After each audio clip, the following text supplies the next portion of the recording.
Hola, esto es una clase extra grabada para nivel 2 distancia, principalmente, pero también útil para los demás grupos, en la que voy a mostrar un examen de ejemplo. Este examen lo utilicé alguna vez, el año pasado o otros años anteriores, y voy a mostrarlo como ejemplo. Obviamente no voy a poner el mismo y además va a variar porque en este examen pedí un comentario de texto completo que contaba 7 puntos y esta pregunta era muy larga para hacer en una hora y la voy a modificar. Voy a preguntar partes del comentario de texto, pero no el comentario entero.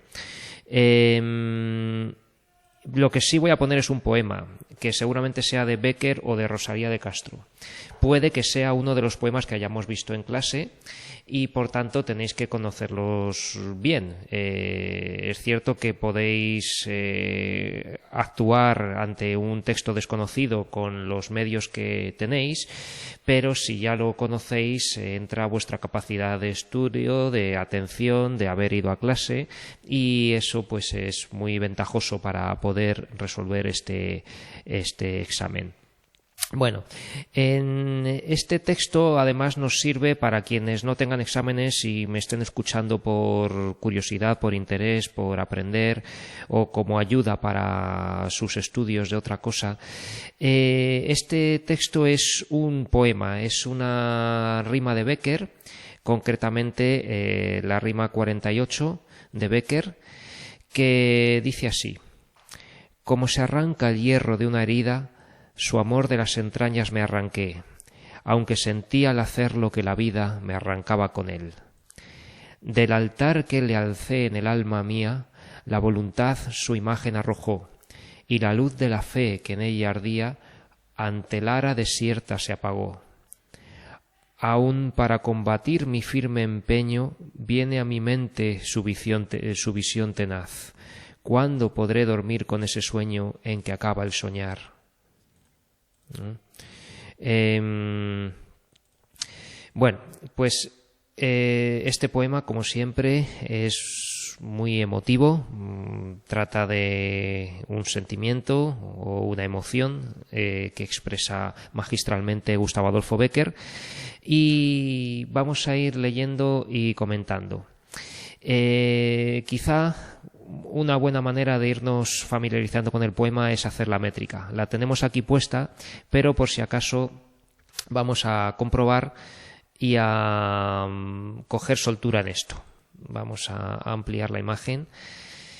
Y bueno, pues vamos a ver cómo es este verso.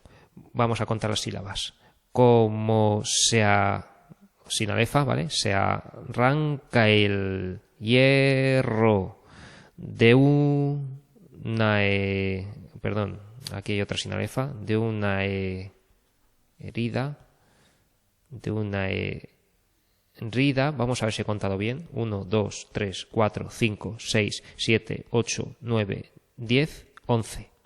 Bien, 11 puede ser, vamos a contar otro, porque 11 es una medida de verso muy importante en la tradición literaria. Entonces, si tenemos más endecasílabos, es que seguramente sean endecasílabos. Su amor de las entrañas me arranqué, ¿no? 1, 2, 3, 4, 5, 6, 7, 8, 9, 10, pero esto es una palabra aguda, entonces sí que son 11, ¿vale? Estamos contando que son endecasílabos. Voy a contar otro. Aunque sentí al hacerlo que la vida... Vamos a ver si he contado bien. 1, 2, 3, 4, 5, 6, 7, 8, 9, 10, 11. Sí, fijaos que tenemos aquí alguna sinalefa un poco curiosa. Sentí al, está bien, ¿vale? Se unen estas vocales. Sentí al hacerlo que la vida me arrancaba con él. Y este verso tiene este número de sílabas. Me arrancaba con él. 1, 2, 3, 4, 5, 6, pero esto es una palabra aguda, entonces se suma una sílaba y son 7. Por lo tanto, hemos contado bien. Si contamos el resto, vemos que en esta segunda secuencia de versos o estrofa, porque son todos de 11, tenemos que siguen siendo endecasílabos. No los voy a contar, pero son todos de 11 menos el final, que vuelve a ser heptasílabo. Y esto está bien porque los versos de 11 y de 7 desde el Renacimiento se han combinado muy bien. Ha sido, digamos, la combinación más acertada de verso de arte mayor con verso de arte menor. Los versos endecasílabos y los versos heptasílabos se combinan muy bien, ¿vale? Entonces, una vez vista la métrica, vamos a ver la rima. Voy a quitar esto, que no nos sirve ahora mismo, y vamos a fijarnos en la rima. Dice, herida, ¿va a rimar con algo? Sí, con vida, ¿vale? Tenemos herida que rima con vida, vale, entonces le ponemos una a esto. Tenemos que son endecasílabos, entonces ponemos la A mayúscula. ¿Tenemos más herida y vida? No, tenemos ia y nada más. Entonces no estamos seguros de querer continuar esta rima. Vamos a ver. Lo que sí tenemos es arranqué, que rima con él, pero esto es asonante, ¿vale? Tenemos rima asonante. Es un poco extraño, ¿no?, que veamos que tengamos rima consonante en los versos impares y asonante en los versos pares. Normalmente Becker lo que solía hacer en otros poemas que hemos visto de él es dejar libres los versos impares y rimar en asonante los versos pares, pero aquí hemos visto que ha rimado los versos impares. Vamos a fijarnos en las siguientes estrofas, a ver qué encontramos. Tenemos mía, que va a rimar con ardía. Mía, ardía, vale. Esto no se ha repetido. Bueno, vamos a llamarlo C, de momento. Y la rima vuelve a ser consonante. Qué curioso, tenemos rima consonante en los versos impares. ¿Y qué pasa con la rima en los versos pares? Pues tenemos a arrojó y apagó. Pues esto es otro tipo de otro final, entonces lo llamamos D. Y puede ser asonante o consonante, no lo sabemos. Podría ser consonante porque solamente es una letra, pero como es la vocal, pues también podría ser consonante. Entonces no sabemos si es rima asonante o consonante con estos dos versos solamente, que riman igual. Veamos la siguiente estrofa, la última. Aún para combatir mi firme empeño, visión tenaz, sueño y soñar. Pues lo que tenemos es que empeño rima con sueño. Empeño y sueño riman. Vale. Es otra rima nueva. Entonces va a ser la E. Le vamos a poner la letra E, que es la siguiente rima que encontramos, y esto rima consonante. ¿Y qué pasa con los versos pares de esta estrofa? Pues que tenemos tenaz y soñar. Esto es rima asonante sin duda, porque rima nada más que la A. Tenaz, soñar. ¿Vale? Entonces tenemos que es otro final nuevo, que le vamos a llamar F en el esquema métrico que tenemos, ¿vale? Y pues tenemos una rima bastante compleja, pero tenemos rima en todos los versos. Tenemos rima asonante en los pares, con la salvedad de que en la segunda estrofa podría ser consonante, pero si vemos que los versos pares de la primera y la tercera son de rima asonante, lo normal es que consideremos rima asonante también en la segunda estrofa. Y lo que está claro también es que ha mantenido la rima consonante en los versos impares, el 1 con el 3, el 5 con el 7 y el 9 con el 11, ¿vale? Aquí podíamos ya poner una cosa muy útil y muy importante, que es la numeración de los versos. A mí me gusta que la hagáis desde el principio, antes de empezar a comentar el poema, y que mejor que como ponen los libros, que ponen 5, 10, 15, que lo ponen de 5 en 5 para no poner todos los números, a nosotros no nos cuesta mucho poner todos los números. 1, 2, 3, 4, 5, 6, 7, 8, 9, 10, 11 y 12. ¿Vale? 12 versos. No confundáis versos con estrofas, ¿vale? Por si acaso lo vamos a poner aquí en otro color para que lo tengamos claro, que esto sería la primera estrofa, esto sería la segunda estrofa y esto sería la tercera estrofa. Mantienen una regularidad. La primera y la tercera son de 3 versos de 11 y uno de 7, 3 de 11 y uno de 7, y las segundas son todos de 11. Entonces, esta es suficiente regularidad para que consideremos estas agrupaciones de versos como estrofas, aunque también podríamos decir secuencias o series de versos. Primera serie, segunda serie, primera secuencia, segunda secuencia, pero la palabra estrofa valdría, ya que son versos regulares, ¿no? Con cierto isosilabismo. Isosilabismo quiere decir mismo número de sílabas, ¿vale? Lo contrario de isosilabismo es anisosilabismo. Voy a escribir la palabra aquí por si acaso, por si os interesa. Isosilabismo, ¿vale?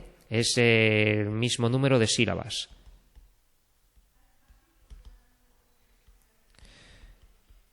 Mientras que anisosilabismo es distinto número de sílabas, ¿vale? En el poema, lo que podríamos considerar métrica irregular, ¿vale? Anisosilabismo es otra manera de referirnos más o menos a irregularidad métrica.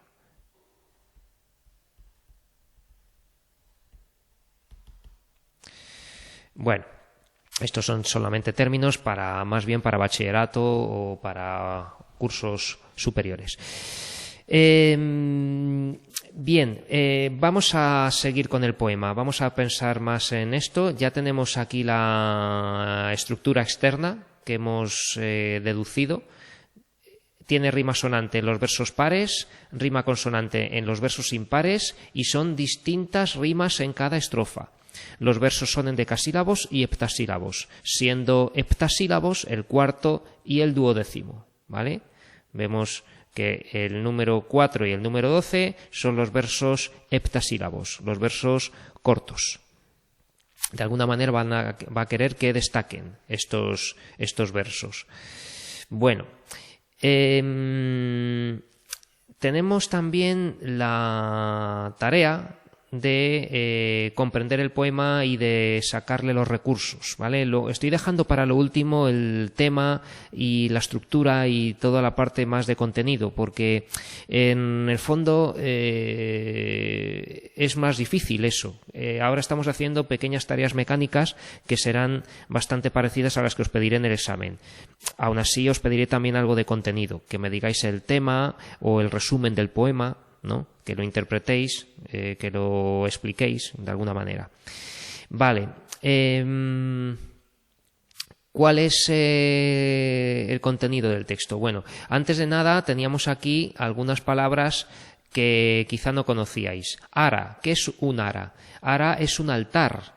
Un lugar sagrado, ¿no? Un altar de sacrificios o un altar donde se realiza el rito más importante de un oficio religioso, ¿vale? El ara. El ara lo podemos entender directamente como sinónimo de altar, ¿vale? En el verso 8 tenemos ante el ara desierta se apagó, ¿vale?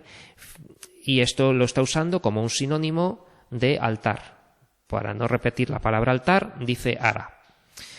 Tenaz, alguien no sabía qué era esta palabra, cuando yo leí este poema el año pasado. Tenaz es firme, difícil de separar de algo, ¿no? Que opone resistencia, ¿vale? Firme, que opone resistencia, es algo tenaz. Bueno, aquí tenemos la visión tenaz. Viene a mi mente su visión tenaz. Vale, pues vamos a seguir viendo figuras retóricas en este poema. Vamos a poner este color, por ejemplo. Bueno, entonces, nada más empezar el poema tenemos la palabra como. Como para referirnos a una comparación. Como se arranca el hierro de una herida, su amor de las entrañas me arranqué, ¿vale? Entonces, como se arranca el hierro de una herida, ¿no? O sea, yo me arranqué su amor de las entrañas como el hierro de una herida, como un cuchillo. Me arranqué su amor de las entrañas como se arranca un cuchillo, ¿de acuerdo? Entonces, aquí, nada más empezar, entre los versos 1 y 2, tenemos un símil. Símil o comparación. ¿Vale? No dejéis de explicarlo y decir en qué versos está en el comentario de texto. ¿Vale? En la parte de recursos. Como se arranca el hierro de una herida, su amor de las entrañas me arranqué. Bueno, y aquí tenemos la palabra hierro, el hierro. Y aquí lo estamos entendiendo más o menos como cuchillo o una espada, ¿no? ¿Vale? Cualquier cosa.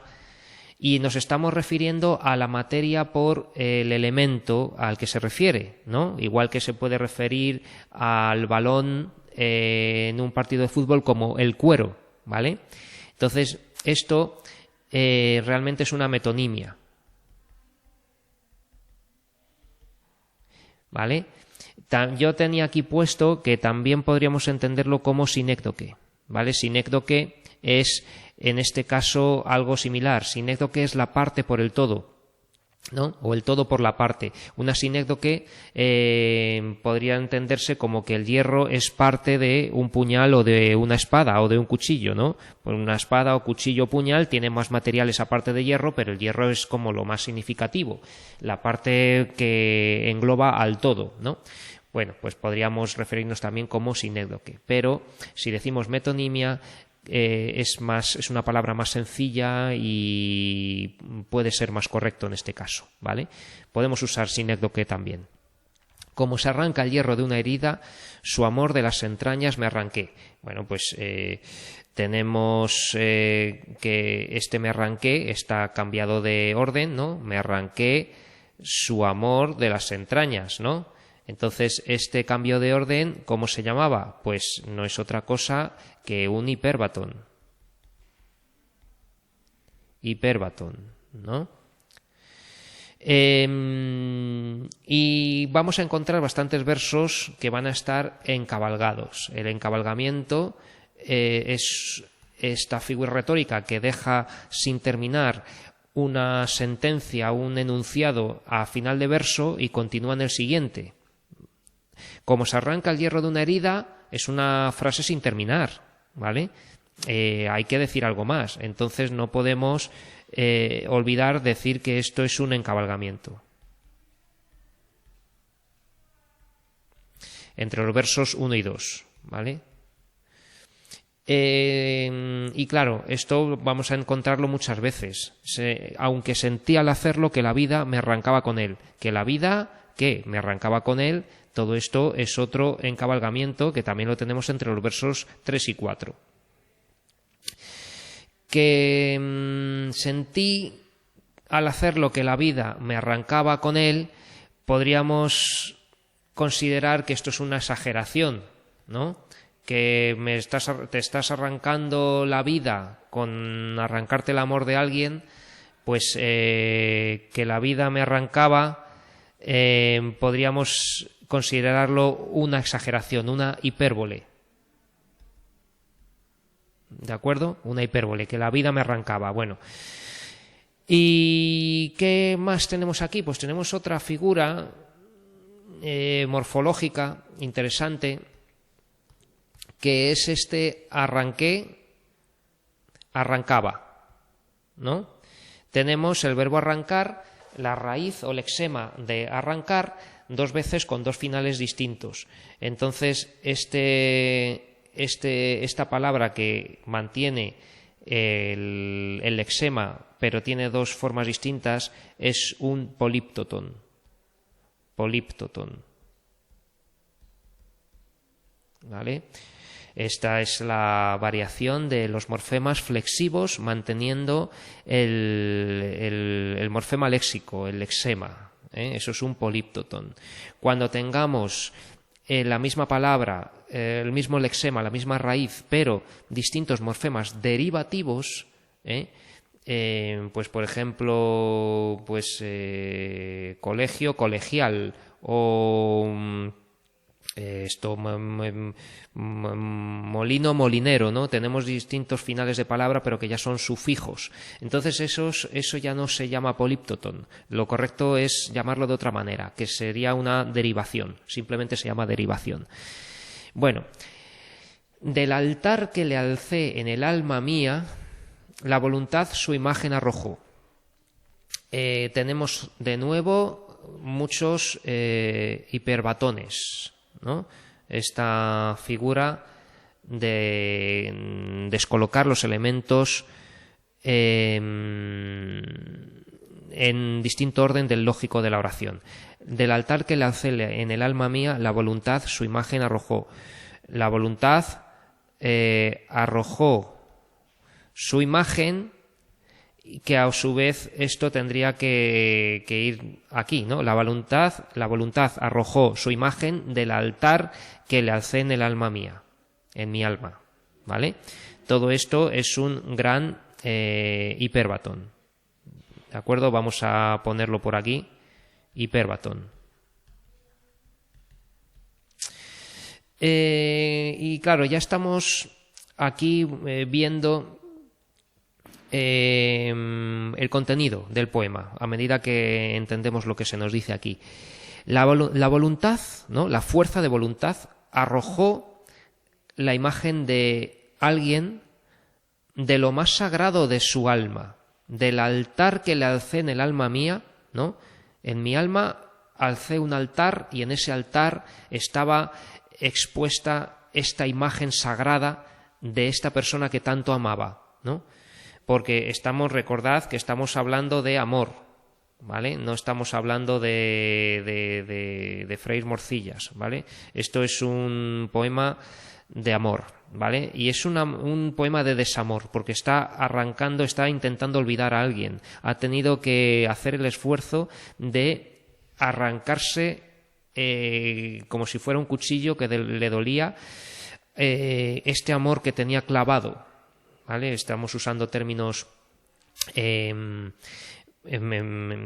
metafóricos, simbólicos o figurados, pero es así como quiere mostrarnos el poeta este amor. Entonces, aquí podríamos ya considerar metáfora, ¿no? Altar, pues lo más importante, vamos a decir, este altar, ¿vale? Lo vamos a considerar metáfora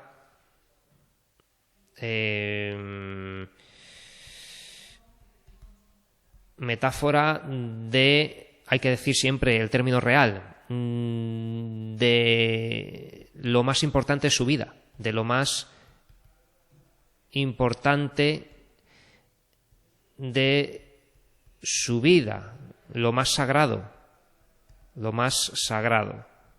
¿no? Por eso utiliza la palabra altar como si fuera un término religioso. Del altar que le alcé en el alma mía, ¿no? Su voluntad, su imagen, o sea, la voluntad, su imagen arrojó su imagen. Vamos a seguir leyendo. Bueno, antes de nada yo tenía aquí anotado también que hay alguna aliteración aquí. Vamos a ver cómo.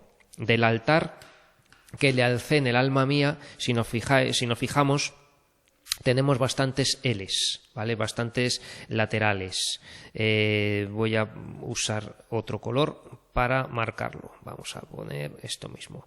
Del altar que le al C, ¿no? Fijaos, en el al... O sea, tenemos bastantes sonidos que se repiten buscando algún tipo de musicalidad o de sensación de sonido que le da un carácter especial al verso. Vale, y luego dice en el verso siguiente: y la luz de la fe que en ella ardía, y la luz de la fe que en ella ardía, ¿vale? En ella, en el alma, ¿vale? En ella se refiere al alma, ¿vale? La luz de la fe que ardía en mi alma, ¿no? La luz de la fe que ardía en mi alma, vamos a situar aquí otro hiperbatón, ¿no? Que ardía en ella, ¿vale? Que ardía en ella sería otro hiperbatón, ¿vale? Otro desorden. Y la luz de la fe que en ella ardía, ante el ara desierta se apagó, ¿vale? Se apagó nuevamente otro hiperbatón, ¿vale? Se apagó ante el ara desierta, hiperbatón. Y no olvidemos que también estamos viendo encabalgamientos por todas partes, ¿vale? Del altar que la hace en el alma mía, ¿no? Pues todo esto también sería, digamos que prácticamente todo el poema está encabalgado, ¿vale? Tendríamos nuevos encabalgamientos entre los versos 5 y 6 y 7 y 8, ¿vale? No entre 6 y 7, pero 5 y 6 y 7 y 8 sí que tenemos encabalgamientos abruptos. Bueno, pues ¿qué podemos explicar esto? La luz de la fe que ardía en mi alma se apagó ante el ara desierta. Claro, una vez que hizo el esfuerzo de arrancarse el amor de ella, la fe que tenía en ese amor se apagó, se terminó, ¿vale? Podríamos decir que aquí se apagó, podríamos considerarlo una metáfora verbal. Vamos a poner este otro color, ¿vale? Se apagó, pues podríamos decir que esto podría ser una metáfora verbal para decir que se terminó su fe, ¿no? Se terminó su fe ante el ara desierta, vacía. Vamos a seguir con la siguiente estrofa. Aún para combatir mi firme empeño. Estaba yo dudando, según hablaba ahora, si este aún debía llevar tilde o no, porque puedo haberme equivocado al copiar el poema, pero sí lleva, ¿vale? Porque aún, cuando es adverbio de tiempo que equivale a todavía, es con tilde, mientras que aún, cuando equivale a incluso, ¿no? Que cuando no es de tiempo, sino para indicar algo de suma, de adición, no lleva tilde. Entonces este tiende a significar más de tiempo, ¿no? Todavía para combatir mi firme empeño, ¿vale? Aún para combatir mi firme empeño viene a mi mente su visión tenaz. Entonces, aquí al final del poema, en esta siguiente parte, y con esto también estamos viendo ya la estructura, vemos que no ha salido victorioso, digamos, no ha logrado apagar del todo esa llama, retirar del todo esa imagen de ella que tiene guardada en su alma porque la amaba muchísimo, ¿no? Aún para combatir mi firme empeño, viene a mi mente su visión tenaz, ¿no? Fijaos que de referencias a la primera persona, mi firme empeño, mi mente, ¿no? Verbos en primera persona. ¿Cuándo podré yo dormir? ¿Vale? Esto es un poema intensamente lírico, donde el yo lírico está muy presente. Aún para combatir mi firme empeño, viene a mi mente su visión tenaz. ¿Vale? Pues no hay mucho que señalar aquí en cuanto a figuras, ¿vale? Sino comprender el verso que dice: para combatir mi firme empeño, viene todavía a mi mente su visión, se le aparece, ¿no? Y acaba exclamando: ¿cuándo podré dormir con ese sueño en que acaba el soñar, ¿vale? Aquí tenemos lo que os he dicho antes, que sería, en vez de políptoton, una derivación, sueño, soñar, ¿vale? Esto sería el uso de la misma raíz o lexema 2 veces, pero uno con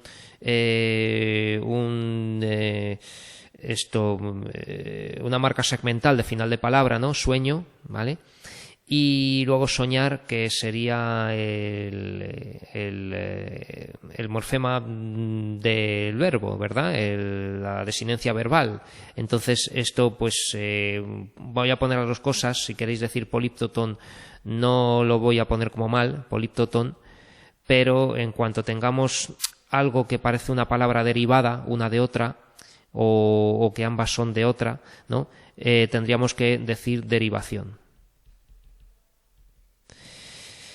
¿Cuándo podré dormir con ese sueño en que acaba el soñar? Y aquí tenemos una pequeña paradoja, ¿no? ¿Cuándo podré dormir con ese sueño en que acaba el soñar? O sea, quiere decir esto que cuándo podré dormir, ¿no? Esto quiere decir cuándo podré dormir sin tener estos sueños, ¿vale? ¿Cuándo podré dormir con ese sueño en que acaba el soñar, ¿no? Que en un sueño en el que no tenga sueños, en el que el soñar está acabado, ¿vale? Esto quiere decir también cuándo podré dormir tranquilo, cuándo podré dormir tranquilo, ¿vale? Así que de esta manera está como lamentándose. Fijaos que esto es una exclamación, pero podría ser igualmente una pregunta retórica o erotema, ¿no? ¿Cuándo podré dormir con ese sueño en que acaba el soñar? Y si lo viéramos como una pregunta, sería todavía más elocuente, porque podría significar, como pregunta retórica, que nunca podrá terminar de dormir bien, ¿vale? Nunca podrá dormir sin tener este tipo de sueños donde se le aparece la visión de ella, ¿vale? ¿Cuándo podré dormir con ese sueño en que acaba el soñar? Pues tampoco tenemos unas figuras retóricas aquí muy destacables, sino más bien destacar el sentido de estos 2 versos, que está, digamos, doliéndose el poeta, el sujeto lírico, el emisor, de no poder dormir tranquilo porque se sigue acordando de ella. ¿Veis? Entonces ya vemos mucho más claro el sentido del poema y cómo haríamos el resumen y el tema, ¿no? El tema lo podemos ver así: dificultad para olvidar un amor muy intenso. ¿De acuerdo? Podéis decirlo de alguna otra manera parecida, pero estamos viendo exactamente esto, que no puede terminar de olvidar a alguien que amaba. Se arrancó ese amor como se arranca algo doloroso, la tenía como en un altar en su alma y se apagó su fe ante ese altar ya vacío porque la retiró de su altar, ¿vale? Y aún así, después de haberse arrancado ese amor como se arranca un arma, ¿no? Que produce una herida, y de retirar de lo más sagrado su imagen, viene todavía la imagen de ella, ¿vale? Entonces podríamos también considerar que la estructura son 3 partes, ¿vale? Que corresponderían con las 3 estrofas de la estructura externa. La primera parte sería la primera estrofa y se resume como pues que el poeta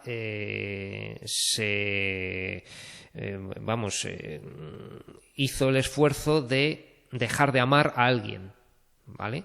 El poeta hizo el esfuerzo de dejar de amar a una mujer, a una persona, seguramente una mujer. No dice aquí el sexo, pero se supone que es una mujer, ¿vale? Entonces, en la primera estrofa, la primera parte, el poeta hace el esfuerzo de olvidarla. En la segunda estrofa, comparándola con algo sagrado, termina de tener fe en ella, ¿vale? Si alguien considera que las dos primeras estrofas pueden ir juntas, también es correcto, porque no dejan de decir lo mismo de dos maneras. Una, que se arranca algo doloroso, y otra, que retira su imagen de algo sagrado. Entonces seguimos teniendo una equivalencia. Pero sí que está claro que la tercera estrofa es otra parte distinta, sin duda, porque aquí es donde dice que estos dos esfuerzos, estos dos actos dolorosos, no tienen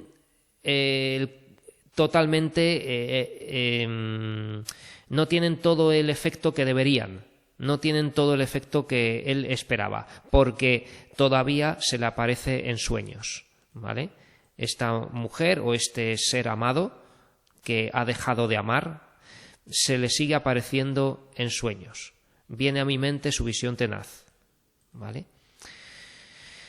¿Cómo os he puesto aquí el resumen? Pues de esta manera.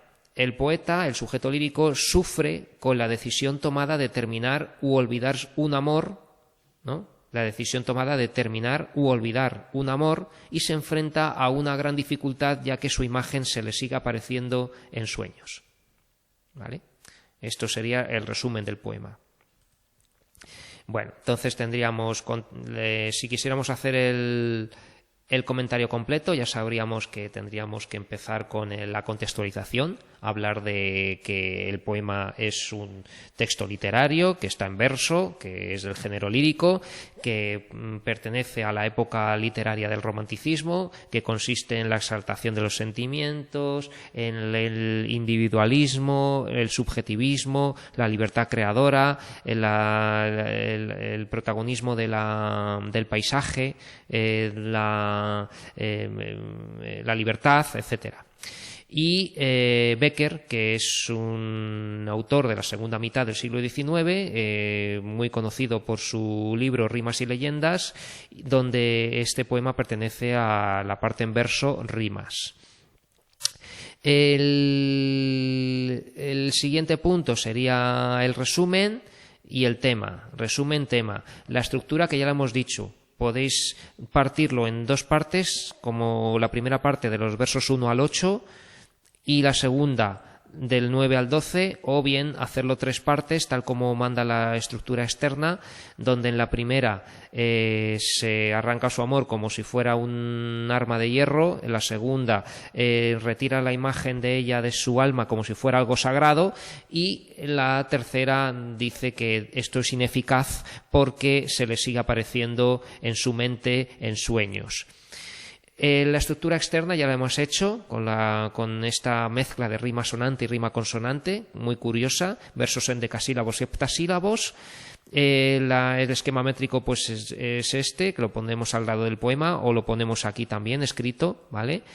Y los recursos, pues con las figuras retóricas tenemos bastante que decir. Si queremos hablar de funciones del lenguaje, también tenemos que hablar, sin duda, de dos. La función expresiva, porque está en primera persona y está mostrando sentimientos y una visión subjetiva y signos de exclamación. Y la función poética, con las figuras retóricas que hemos dicho. Podríamos buscar campos semánticos, pero tampoco que se agrupen demasiados. Tenemos la parte del dolor, como campos asociativos podríamos decir el hierro, arrancar, entrañas, ¿vale? Arrojó, ¿no? De alguna manera pues son estos verbos un poco violentos, ¿no? De arrancar, arrojar. Pero sí que morfosintácticamente podríamos señalar el tema de que los verbos están todos en pretérito, arrancaba, ardía, ¿no? Distintos pretéritos, pretérito perfecto simple y pretérito imperfecto, menos que en la última parte, que está en presente, viene a mi mente, incluso un futuro. Podré dormir. ¿Cuándo podré dormir, ¿no? Con esta perífrasis verbal. Vale, entonces, como contrasta un poco el pasado, que no sabemos hasta qué punto es reciente, y el presente con este futuro, donde no parece salir airoso de esta decisión de haber querido dejar a esta mujer, ¿vale? Porque le duele mucho.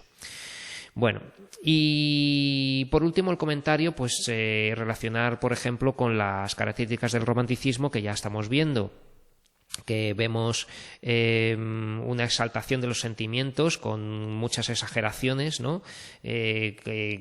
Pues arrancarse el amor como si fuera un arma, algo que está elevado a lo más sagrado, un amor que es como si fuera una Virgen Santísima en su altar, ¿no? O un objeto de culto sagrado, ¿vale?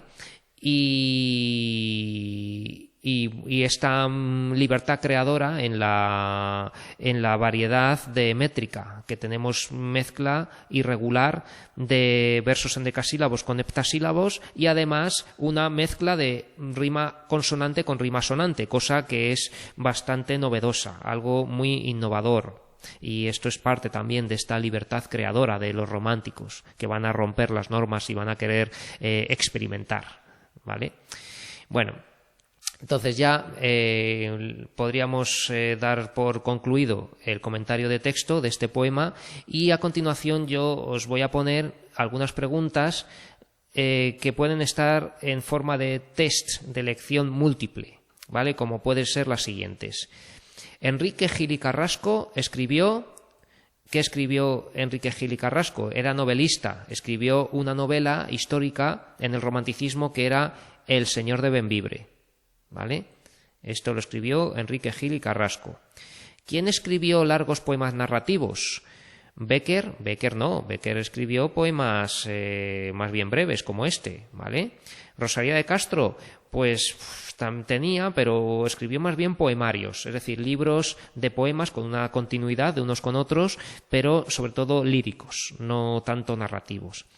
El Duque de Rivas, pues algo tenía de poemas, pero es sobre todo, la respuesta es Espronceda, José de Espronceda, que escribió 2 libros que eran poemas narrativos, sobre todo uno de ellos, El estudiante de Salamanca, ¿vale? El estudiante de Salamanca es un poema narrativo, y luego también es un largo poema, el Diablo Mundo, el otro libro largo que tiene en verso, que es El Diablo Mundo, aunque es más bien un poema, o sea, un libro reflexivo, ¿vale? También puede tener partes de narración, pero sobre todo El estudiante de Salamanca.